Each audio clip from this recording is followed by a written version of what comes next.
ನಮಸ್ಕಾರ. ಸಂಯುಕ್ತ Karnataka news at 7ಗೆ ಸ್ವಾಗತ. ನಾನು ಪ್ರಕಾಶ್ ಚಳಗೇರಿ. ಪ್ರಜ್ವಲ್ ರೇವಣ್ಣ ಪ್ರಕರಣವನ್ನು ಸಮರ್ಥನೆ ಮಾಡುವ ಪ್ರಶ್ನೆಯೇ ಇಲ್ಲ. ಆದರೆ ತನಿಖೆ ದಿಕ್ಕು ತಪ್ಪದಂತೆ ಎಚ್ಚರ ವಹಿಸಬೇಕು ಎಂದು ಮಾಜಿ ಮುಖ್ಯಮಂತ್ರಿ ಬಸವರಾಜ ಬೊಮ್ಮಾಯಿ ಬೆಂಗಳೂರಿನಲ್ಲಿಂದು ಹೇಳಿದ್ದಾರೆ. ಎಸ್ಐಟಿ ಮಾಹಿತಿ ಕೊಟ್ಟವರನ್ನೇ ಬಂಧಿಸುವ ಪ್ರಯತ್ನ ಮಾಡುತ್ತಿದ್ದು, ಪ್ರಕರಣವನ್ನು ಸಿಬಿಐ ತನಿಖೆಗೆ ವಹಿಸುವುದು ಅಗತ್ಯವಾಗಿದೆ ಎಂದರು. ಇನ್ನು ವಿಧಾನ ಪರಿಷತ್ ಚುನಾವಣೆ ಟಿಕೆಟ್ ಹಂಚಿಕೆ ಬಳಿಕ ಉಂಟಾಗಿರುವ ಕೆಲ ಗೊಂದಲಗಳ ಕುರಿತು ಪ್ರತಿಕ್ರಿಯಿಸಿದ ಅವರು, ಕೆಲವರಿಗೆ ಟಿಕೆಟ್ ಕೈ ತಪ್ಪಿದಾಗ ಬೇಸರವಾಗುವುದು ಸಹಜ. ಮೈತ್ರಿ ಹಾಗೂ ಟಿಕೆಟ್ ಬಗ್ಗೆ ವರಿಷ್ಠರು ಕೈಗೊಳ್ಳುವ ನಿರ್ಧಾರವನ್ನು ಸ್ವಾಗತಿಸಲಾಗುವುದು ಎಂದರು. ಲೋಕಸಭೆ ಚುನಾವಣೆಗೆ 4ನೇ ಹಂತದ ಮತದಾನ ನಾಳೆ ಸೋಮವಾರ ನಡೆಯಲಿದೆ.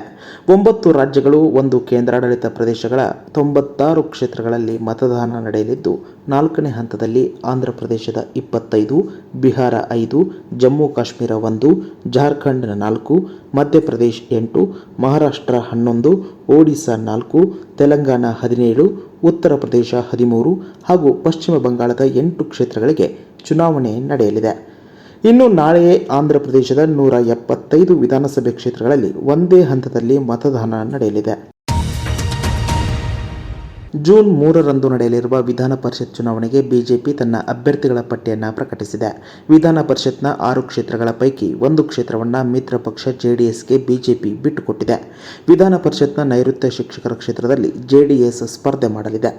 ಉಳಿದ 5 ಕ್ಷೇತ್ರಗಳಿಗೆ ಬಿಜೆಪಿ ತನ್ನ ಅಭ್ಯರ್ಥಿಗಳನ್ನು ಪ್ರಕಟಿಸಿದ್ದು, ಈಶಾನ್ಯ ಪದವೀಧರ ಕ್ಷೇತ್ರದಿಂದ ಅಮರನಾಥ್ ಪಾಟೀಲ್, ನೈಋತ್ಯ ಪದವೀಧರ ಕ್ಷೇತ್ರದಿಂದ ಡಾಕ್ಟರ್ ಧನಂಜಯ್ ಸರ್ಜಿ, ಬೆಂಗಳೂರು ಪದವೀಧರ ಕ್ಷೇತ್ರದಿಂದ ದೇವೇಗೌಡ, ಆಗ್ನೇಯ ಶಿಕ್ಷಕರ ಕ್ಷೇತ್ರದಿಂದ ವೈ.ಎ. ನಾರಾಯಣಸ್ವಾಮಿ ಹಾಗೂ ದಕ್ಷಿಣ ಶಿಕ್ಷಕರ ಕ್ಷೇತ್ರದಿಂದ ಇ.ಸಿ. ನಿಂಗರಾಜು ಅವರನ್ನು ಕಣಕ್ಕಿಳಿಸಿದೆ. ವಿಧಾನ ಪರಿಷತ್ಗೆ ನಡೆಯುತ್ತಿರುವ ಚುನಾವಣೆಗೆ ಕಾಂಗ್ರೆಸ್ ತನ್ನ ಅಭ್ಯರ್ಥಿಗಳನ್ನು ಘೋಷಿಸಿದೆ.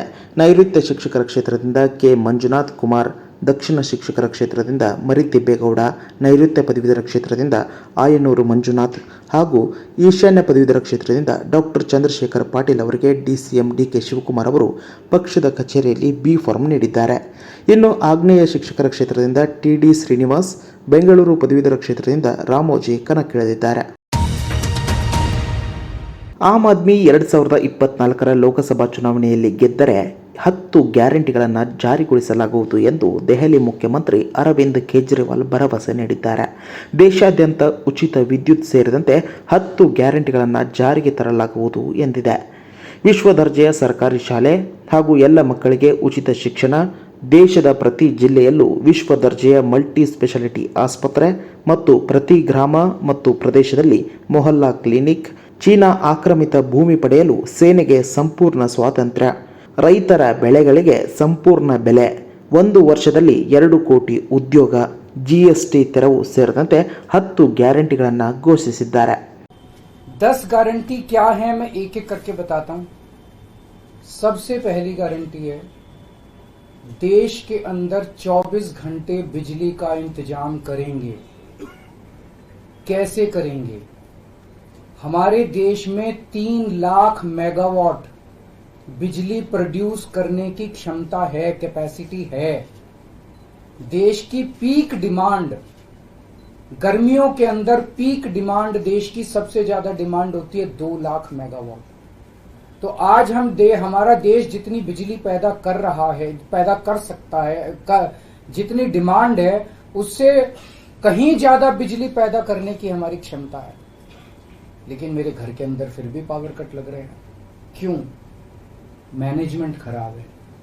दिल्ली में भी यही हाल था, पंजाब में भी यही हाल था. बिजली तो थी लेकिन मैनेजमेंट खराब था. हमने मैनेजमेंट ठीक करके दिल्ली में भी 24 घंटे बिजली का इंतजाम किया, पंजाब में भी किया, देश में भी करके दिखा सकते हैं क्योंकि हमें एक्सपीरियंस है.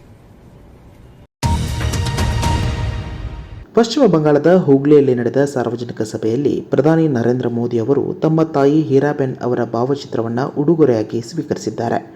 ಇಬ್ಬರು ಯುವಕರು ಚಿತ್ರಗಳನ್ನು ಬಿಡಿಸಿ ಸಭೆಯಲ್ಲಿ ಚಿತ್ರಗಳನ್ನು ಎತ್ತಿ ಹಿಡಿದು ಪ್ರದರ್ಶನ ಮಾಡುವುದನ್ನು ಕಂಡ ಮೋದಿ ಅವರು ತಮ್ಮ ಭಾಷಣ ಮೊಟಕುಗೊಳಿಸಿ ಯುವಕರಿಗೆ ಭಾವಚಿತ್ರದ ಹಿಂದೆ ತಮ್ಮ ವಿಳಾಸ ಬರೆದು ನೀಡುವಂತೆ ಹೇಳಿದ್ದಾರೆ. ಅಲ್ಲದೆ ಉಡುಗೊರೆಗಾಗಿ ಅವರಿಗೆ ಧನ್ಯವಾದಗಳನ್ನು ಹೇಳಿದರು. ರಾಷ್ಟ್ರ ರಾಜಧಾನಿ ನವದೆಹಲಿಯ 2 ಪ್ರಮುಖ ಆಸ್ಪತ್ರೆಗಳಿಗೆ ಬಾಂಬ್ ಬೆದರಿಕೆ ಇಮೇಲ್ ಬಂದಿವೆ. ದೆಹಲಿಯ ಬುರಾರಿ ಆಸ್ಪತ್ರೆ ಮತ್ತು ಸಂಜಯ್ ಗಾಂಧಿ ಆಸ್ಪತ್ರೆಗೆ ಬಾಂಬ್ ಬೆದರಿಕೆ ಇಮೇಲ್ ಕಳಿಸಲಾಗಿದೆ. ವಿಷಯ ತಿಳಿಯುತ್ತಿದ್ದಂತೆ ಸ್ಥಳಕ್ಕೆ ಧಾವಿಸಿದ ಪೊಲೀಸರು ಆಸ್ಪತ್ರೆಗಳಲ್ಲಿ ಶ್ವಾನದಳದಿಂದ ಶೋಧ ಕಾರ್ಯ ನಡೆಸಿದರು. ಕನ್ನಡ ಹಾಗೂ ತೆಲುಗು ಕಿರುತೆರೆ ಕ್ಷೇತ್ರದಲ್ಲಿ ಹೆಸರು ಮಾಡಿದ್ದ ನಟಿ ಪವಿತ್ರಾ ಜಯರಾಮ್ ಅವರು ಆಂಧ್ರಪ್ರದೇಶದ ಮೆಹಬೂಬ್ ನಗರದಲ್ಲಿ ಸಂಭವಿಸಿದ ರಸ್ತೆ ಅಪಘಾತದಲ್ಲಿಂದು ನಿಧನರಾದರು. ತೆಲುಗುವಿನ ತ್ರಿನಯನಿ ಧಾರಾವಾಹಿಯಿಂದಲೇ ಹೆಚ್ಚು ಜನಪ್ರಿಯತೆ ಹೊಂದಿದ್ದ ಪವಿತ್ರಾ ಅವರು ಮೂಲತಃ ಕರ್ನಾಟಕದ ಮಂಡ್ಯ ತಾಲೂಕಿನ ಹಣಗೆರೆಯವರು. ತಮ್ಮ ಹುಟ್ಟೂರಿನಿಂದ ಹೈದರಾಬಾದ್ಗೆ ವಾಪಸ್ಸಾಗುತ್ತಿದ್ದಾಗ ಈ ಅಪಘಾತ ಸಂಭವಿಸಿದ್ದು, ಘಟನೆಯಲ್ಲಿ ಅವರ ಸಂಬಂಧಿ ಅಪೇಕ್ಷಾ, ಚಾಲಕ ಶ್ರೀಕಾಂತ್ ಮತ್ತು ಸಹನಟ ಚಂದ್ರಕಾಂತ್ ಗಂಭೀರವಾಗಿ ಗಾಯಗೊಂಡಿದ್ದಾರೆ. ಇನ್ನಷ್ಟು ಬರವಣಿಗೆಗಳು, ವಿಶೇಷ ಲೇಖನಗಳು ನಿಮಗಾಗಿ ಕಾಯ್ತಾ ಇರ್ತವೆ. ಓದ್ತಿರಲ್ವಾ?